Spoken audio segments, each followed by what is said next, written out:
Good afternoon, everybody. David Greenfield here, your host for today's Circular Economy Club Live. Welcome, everybody. Hopefully the hot weather isn't affecting you too much. I know it's very hot where I am, down on the south coast of England.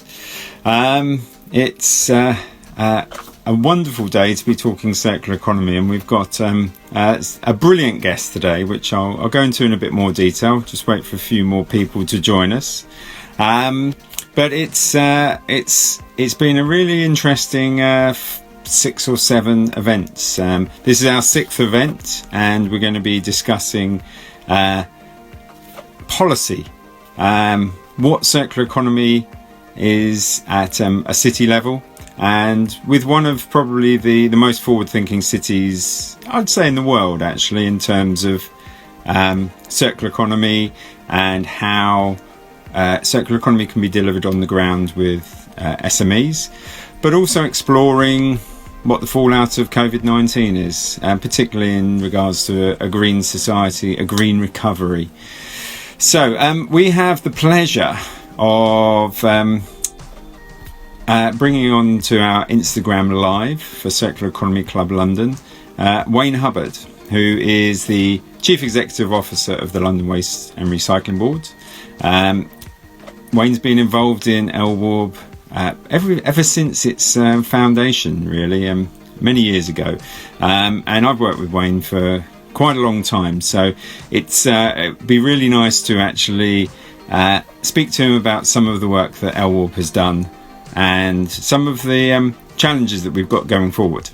I can tell you a tiny little bit about LWARB and some of the work that we've been doing with them, and I think it's fair to say that the Circular Economy Club and London have been working closely together for about 4 or 5 years now, ever since we started the Circular Economy Club in London, and it's a really, really powerful network of local authorities, and London Waste Recycling Board have been responsible for creating the London Circular Economy Strategy. So from that perspective, they're exceptionally influential in this sector, and in terms of a world leader, they work with people like the C40 and the Ellen MacArthur Foundation at a strategic level.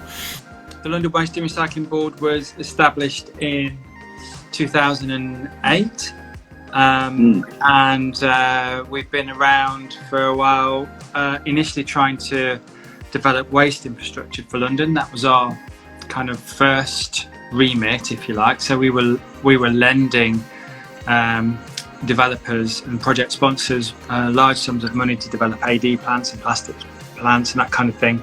And then in the last 5 years, we've pivoted really to concentrate more on developing and accelerating the circular economy in London, and to that extent we now kind of have linked that to the climate emergency, and we're supporting SMEs and London boroughs and trying to move forward on a more circular journey. The London Waste and Recycling Board is a statutory body, and we're a partnership of the Mayor of London and London's boroughs. I think we're unique in the UK, if not the world, but that's a product of London's sort of random and haphazard governance arrangements, I suppose. Yes, I think that's a very good description. For those of you that don't know the term SME, small and medium enterprises, so and to that extent, you've got some key programs within LWARB that are focusing on different areas. Do you want to tell us a little bit about them? Yeah, so we've got 2 main programs. We've got Resource London, which is a London Borough support program. So fairly traditional support for waste, recycling, anti-contamination, recycling from flats, that kind of thing.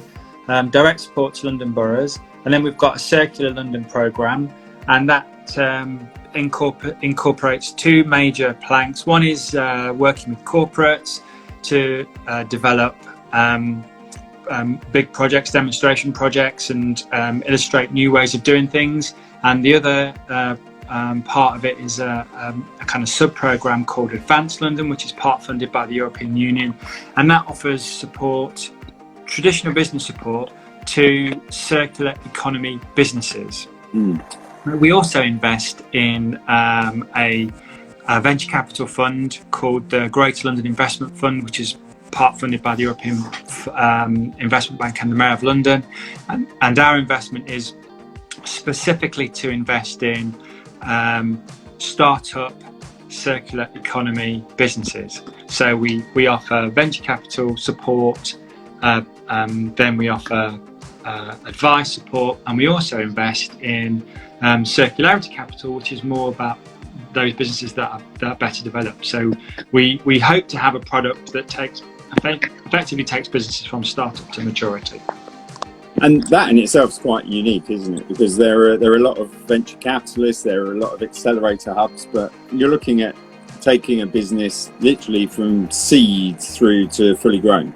I think the thing that is probably unique and certainly special about what we do in London is that we have that whole journey. So you probably find investment funds that public bodies have backed, or some level of support or acceleration, but having that all in one program effectively, I think, is our USP. I noticed someone saying define circular economy business, please. I can do that. Would you like me to do that?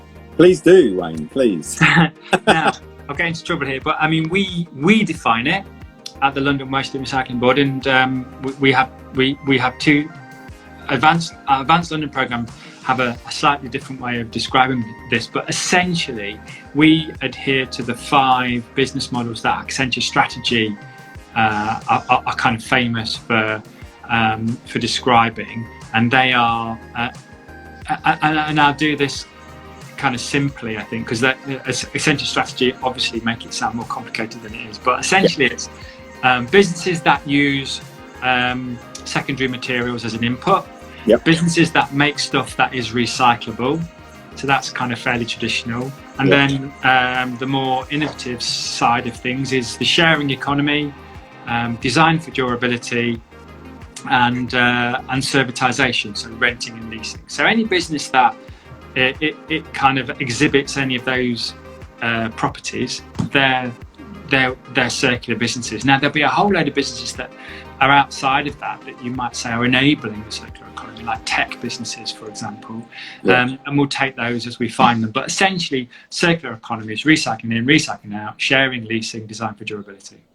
That's very helpful, and as you say, there's a lot of different definitions of circular around the place, and I think it's a broad term, and many people see it in very different ways. But I think it's a definite shift away from just what a lot of people think, which is circular economy is a new brand for recycling. And absolutely. Absolutely. Yeah. It's actually, I mean, if you want to take it down the waste hierarchy route, it's recycling and waste minimisation, but serious waste minimisation. Not, we were on a conversation just now, weren't we, David? And I don't mean this in a disparaging way, but local authorities traditionally have only been able to offer limited tools to citizens to help them minimise their waste, and that's kind of normally like composting and advertising reusable nappy services, or giving them advice on how to reduce food waste, that kind of thing. Actually, that's pretty much it, really. The circular economy has all of these businesses that probably you wouldn't necessarily think of as traditional waste management, which in fact are all about waste minimisation. Every one of those businesses, I would say, I could define them as having some element of waste minimisation in them. Yeah. So we've got 200 of them in London, and there are probably at least 5 or 10 times more than that. And I think that's really interesting, because a lot of the startups we're working with, and promoting are intercepting waste to then use as a secondary raw material or as a new product. And we see this all over the place. Lots of different companies, coffee grounds, food waste. avoiding food going into the bin from restaurants. There's lots and lots of activities like that, which are the very traditional, let's say, circular economy businesses. I think the ones which are most exciting are the ones which are looking at the sharing economy, and then the servitization model is very much moving away from a consumption model to a purchasing a service model. And I know you're supporting a few of those as well, aren't you? I'm trying to think off the top of my head who we support on. I think, we would definitely support them. I can't think. I'm going to get into trouble now. We would definitely support. I mean, we invest in Circularity Capital, and Circularity Capital actually is a Northern European fund. It just so happens that they've invested in some London businesses because London is, I guess with Amsterdam is one of those cities that has a lot of circular economy startups and SMEs. But that fund also invests in a company called Grover, who are a German company who are doing fantastic business. And they're expanding, offering leasing. So leasing of electronic equipment. I think they started with like white goods, but I think they're leasing all kinds of stuff, and it's gone down the bomb. Because when if I could have a good quality lease, I wouldn't buy a washing machine, and I wouldn't buy a tumble dryer. I'd lease it, and I wouldn't buy a car. Actually, I'd lease that. Yeah, well, I've been leasing cars for the last 5 years. It's that's for tax purposes, though, surely, David. Well, there is that, but I think that's actually one of the circular economy business incentives, really, in that actually the role of government, the role of the public sector, is to change behaviour, and some of that is about looking at taxation. Some of it's about looking to put the right policies in place.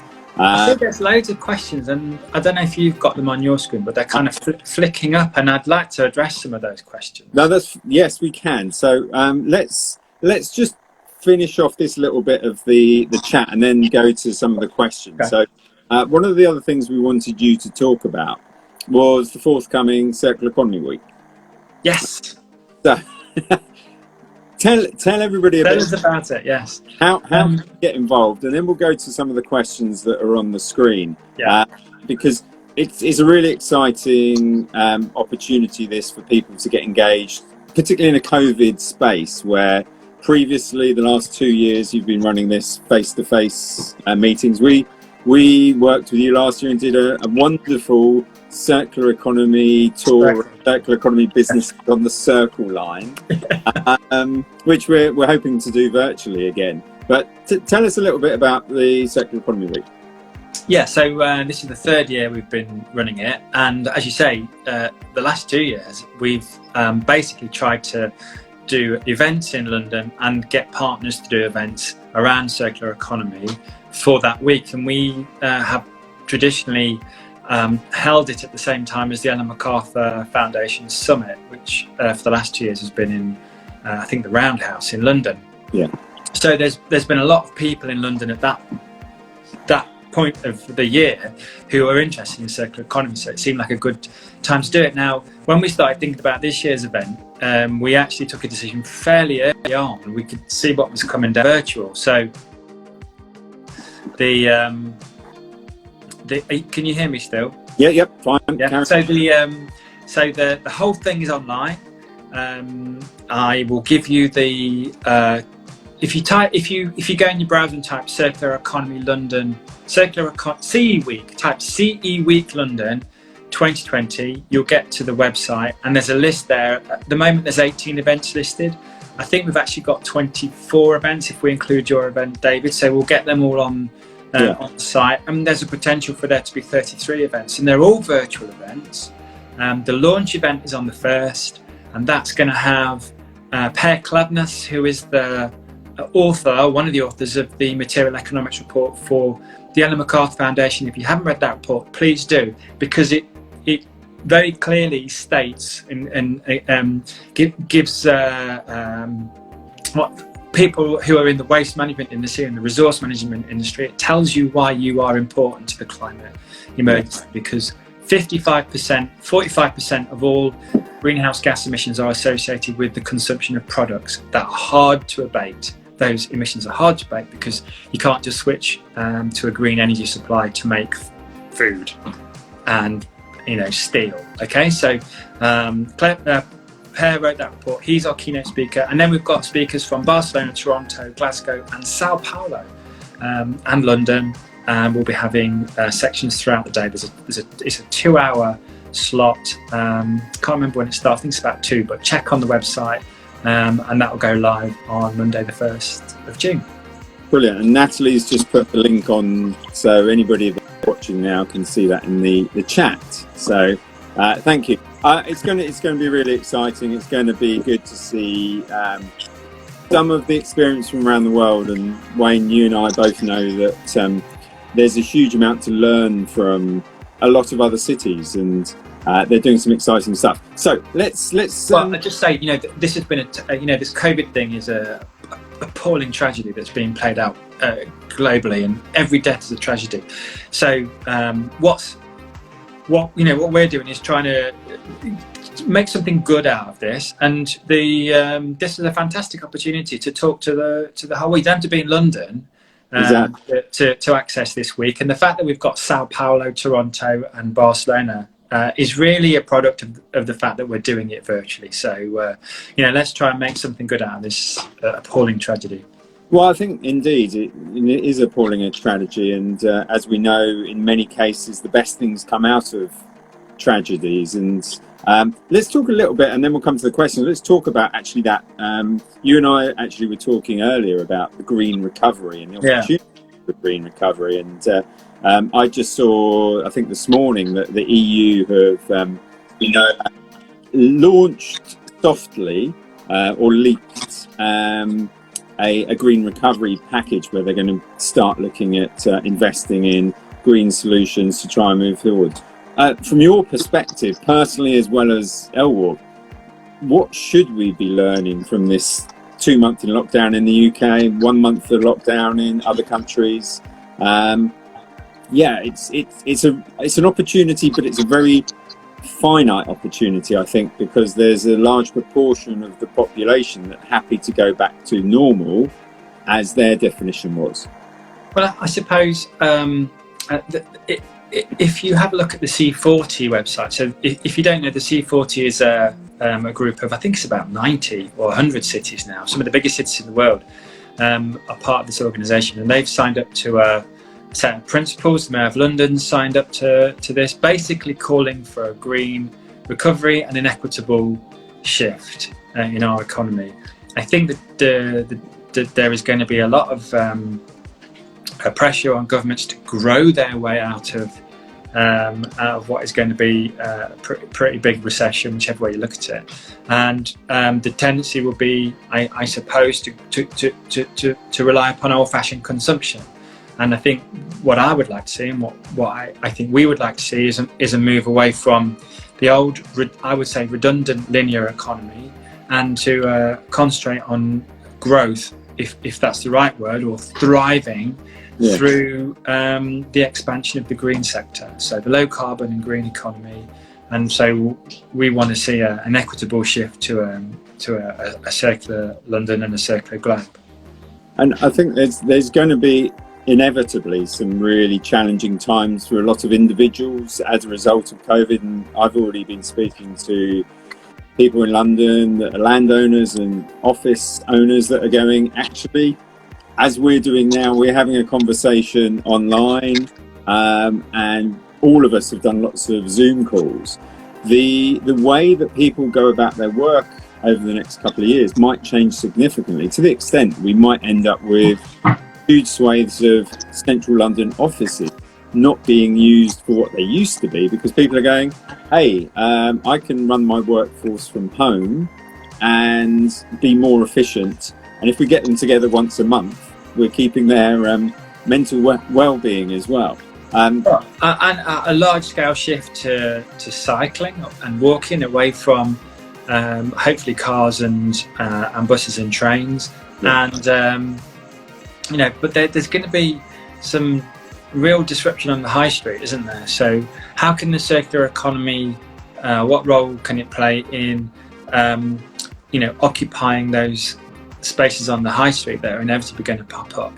and how can we empower local authorities and citizens to to have, I don't know what, shared spaces, artisan spaces, craft spaces, repair shops, that kind of thing popping up on the high street. No, it's actually, I've been through the Circular Economy Club, we've been training some officers the last few weeks, and one of the major topics is looking at the public sector assets and how the public sector can actually use them for circular economy activities. And it might well be, for example, that there's a increase in the amount of meantime lease spacing, i.e. where these spaces that a lot of the startups can go and fill those for 3 months, 4 months, 5 months, establish something and then give back to the community. And I think that role of the public sector as a facilitator is really important. Well, we're part of the London Environment Directors Network. We're part of that network, and London Environment Directors are absolutely seized by the climate emergency and are wanting to know how they can respond to it. And when it comes to waste management, I think traditionally it's not been that clear because the numbers haven't been accounted for. When we think about climate change, we think about energy and transport emissions within boundary, but of course the emissions that are created from materials happen from extraction and production and transport and then use and disposal. So there's a long chain that covers the globe. But if you account for those emissions, this is when you find out that 45% of global emissions are embodied in the goods that we use. And when we get that message out to people, it suddenly becomes really clear why we need to minimise waste and stop consuming traditionally and disposing. And we need to get those materials circulating back in the economy. So if we can give citizens those tools, however we give them those tools, and local authorities have a massive role because they talk to all of those citizens, then we'll be well on the way to achieving our targets. No, I think that metric of carbon is so important, and particularly if you look at the full life cycle of carbon, the scope 3, as many of us know, you can have the conversation. And as a very simple example, because I get nerdy about this, food waste, which if you avoid it, you're saving 13 tons of carbon. If you landfill it, you're putting 13 tons of carbon into the atmosphere. That sort of messaging, particularly coming out of lockdown and people realising the amount of food that they eat at home or don't eat at home or throw away at home. I think there's probably been a lot of personal reflection whilst people have been at home. But there's also a large proportion of the population still that haven't been on furlough, that have been working and seeing a slightly different thing. And the benefits of going out during lockdown, doing more hour exercise and seeing the environment in a clean space is joyous in many cases. I haven't seen your times up Ditchling Beacon improve yet, David. I was waiting for something like that. This is a cycling reference. Wayne's a little bit quicker than me up Ditchling Beacon, but you're right. It's one of those things where the natural environment is something I think a lot more people are starting to appreciate. I've noticed there are birds I haven't seen in my back garden. This is crazy. The world is a very strange place at the moment. It's a tragic set of circumstances, but there are some interesting things emerging. And we want to retain those, don't we? That's the thing. The good bits we want to retain. Absolutely, and some of the things that you forget about. So, I've been taking the dog for a walk every morning for the last 7 weeks, and yesterday was the first day I heard the roar of the motorway from miles away, and it's those sorts of things where you go, I'd forgotten about that. Anyway, we're diverging into a really interesting conversation, but we've got lots of questions from people on board, and we've got a lot of people that are interested in fashion. So could I bring you back to fashion and tell us a little bit of the work that LWARB's been doing on fashion, and in particular, and a secondary question for that is, have you invested in any circular fashion businesses, or would there be an intention to support them? Maybe not investing, but supporting. And I think getting that distinction right would be really useful. So tell us a bit support versus the investment? Okay, so we do loads on fashion actually, and I'm not going to be able to do it justice, I don't think, in the time that we've got.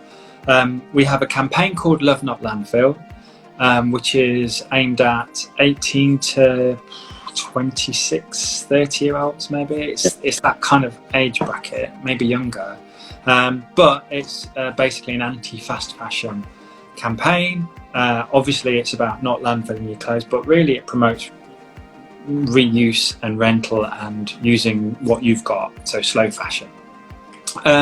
We also have worked, we got funding from what used to be called the CNA Foundation. It's now the LWARB Foundation, and we've been working with some smaller brands and some bigger brands to look at innovative circular economy business models. So we'll work with anybody really, well, within boundaries, but we've worked with Adidas, for example, to help them introduce something called their Infinite Play platform, which is about recycling and reusing Adidas clothing and keeping it in circulation.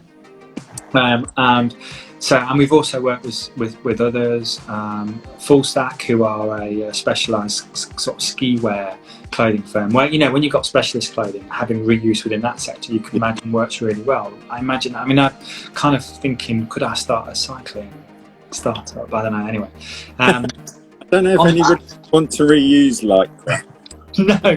No, it wouldn't be cycling shorts, definitely not. But maybe some more of the technical clothing. But you know, we also do support some businesses in London, and one I'm thinking of at the moment is called New Wardrobe, which is a peer-to-peer clothing rental platform. Yeah.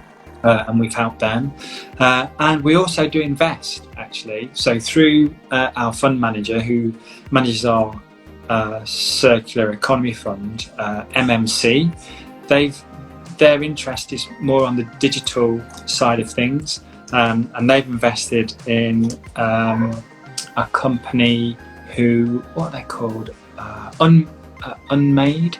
They do you know them? They're basically a digital company that can make short runs of clothing.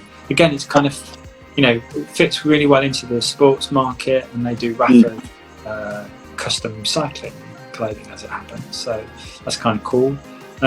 So we do loads of stuff in this space. It's not enough, and we'd like to do a load more, but we're very interested in fashion and textiles. And, you know, I was saying to David, I think there's going to be a looming problem in continuing to enable clothing to be reused and recycled in this current crisis.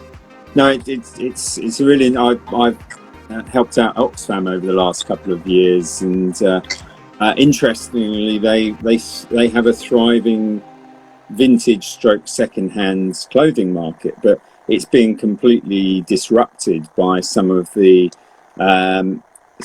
materials which are just exceptionally poor quality, and yes, from having 95% materials or the clothing that they could reuse to somewhere in the region of 80%, and that's only going to grow as synthetic materials get used more. So I think the education of the younger generation is really important, and we're seeing so many things about this. So a couple of other questions, Wayne.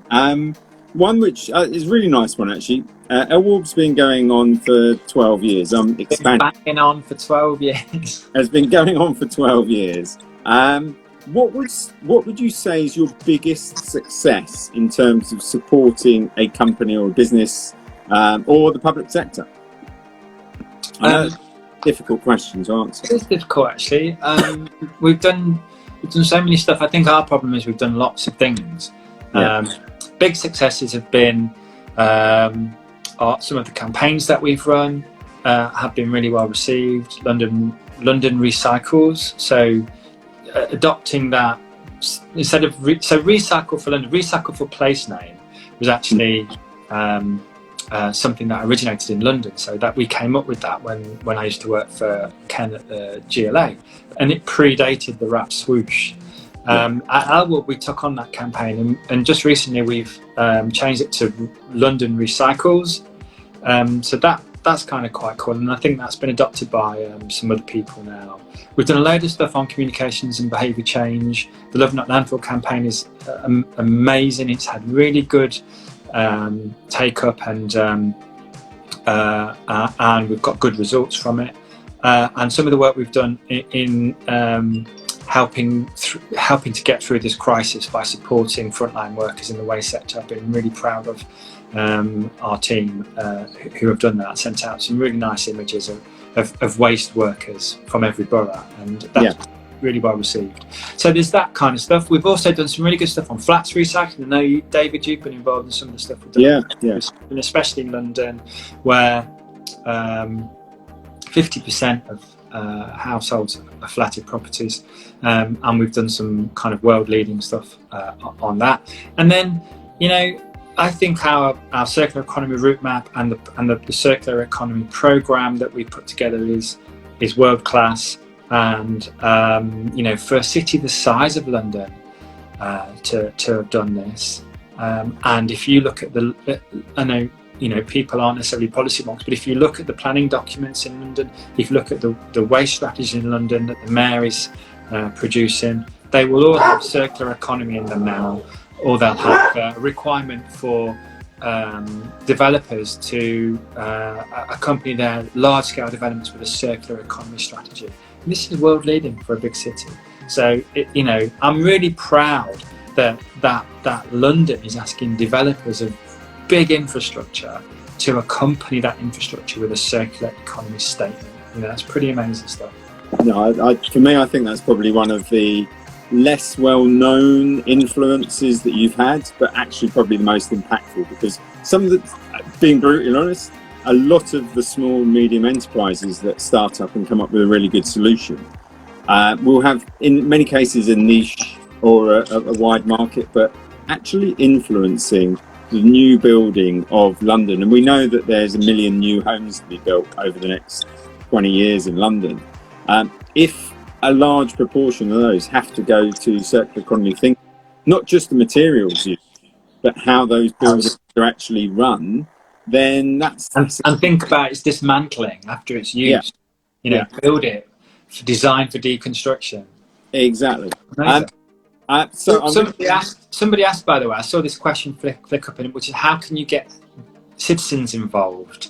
Yes. How can local authorities leverage their position to get citizens involved? And you mentioned all these companies that we supported, and I'd really like, and this is one of the things in our business plan that we said we would do, is to produce some kind of, for want of a better word, directory, some tool that citizens can have and access that will allow them to access some of these really innovative companies, because I kind of feel that they're not well known and that their reach is quite small. But if we leverage the ability of London boroughs to talk to every one of the 8.5 million Londoners and give them tools to access these companies, I think we can help them.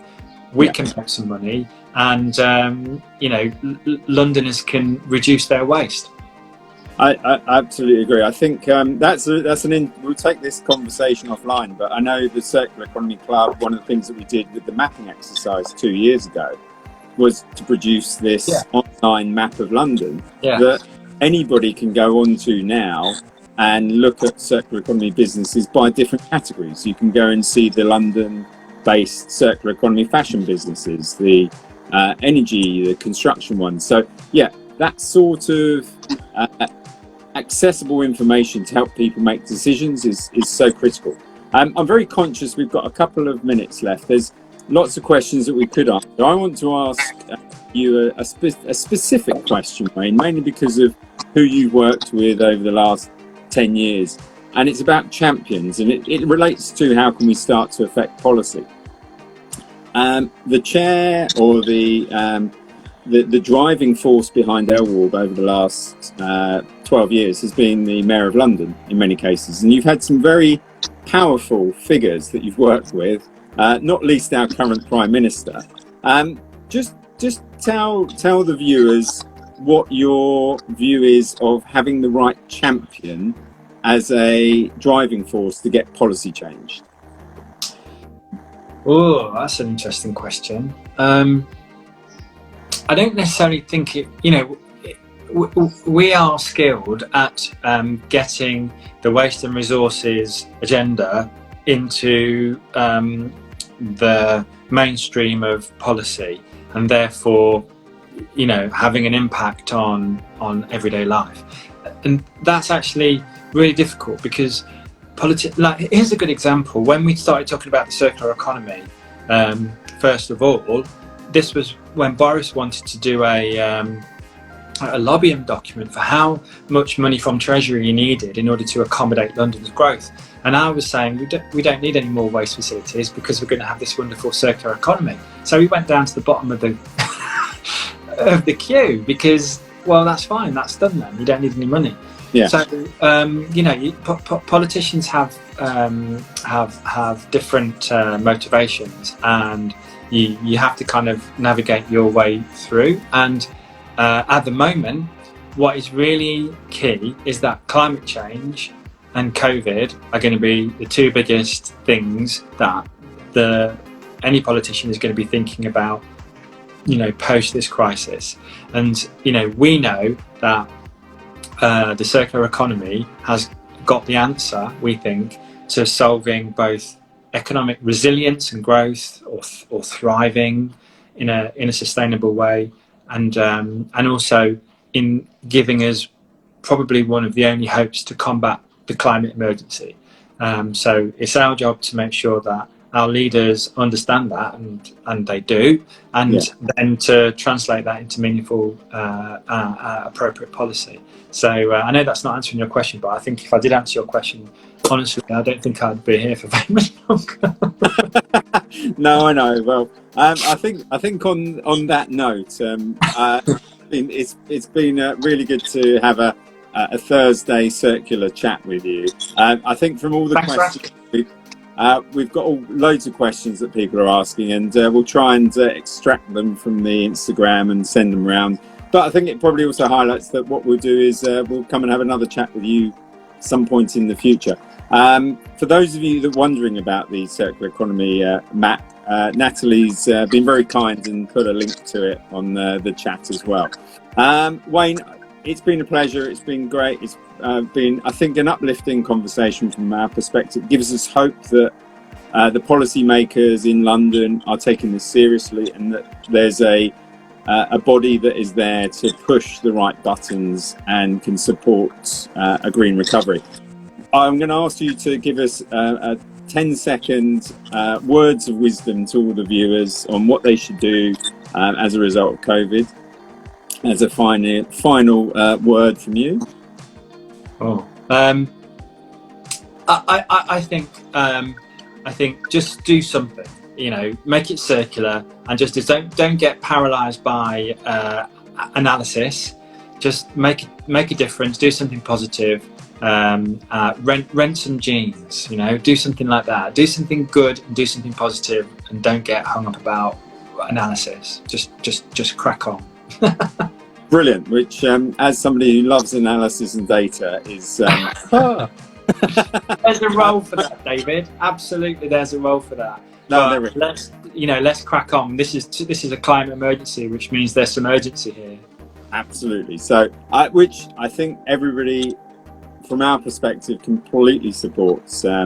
This is about, we're changing the world for the good, and it has to be done now rather than just procrastinating. So, Wayne, it's been brilliant. We will see you as part of Circular Economy Week in less than 2 weeks now. Yeah. Good luck with it, and I'm sure all of our viewers are going to join it at some point. We've already had a few saying they've signed up, so that's great. Brilliant. And we will see you in person post-lockdown, and maybe even I'll see you as I ride past you on Ditchling Beacon on my electric mountain bike. Even on your electric bike, you would ride past me on Ditchling Beacon. Brilliant. Thank you very much. Thank you to all of you for viewing, and we'll see you next week for the Circular Economy Club London Circular Thursday chat. Thank you all. Bye. Cheers, David.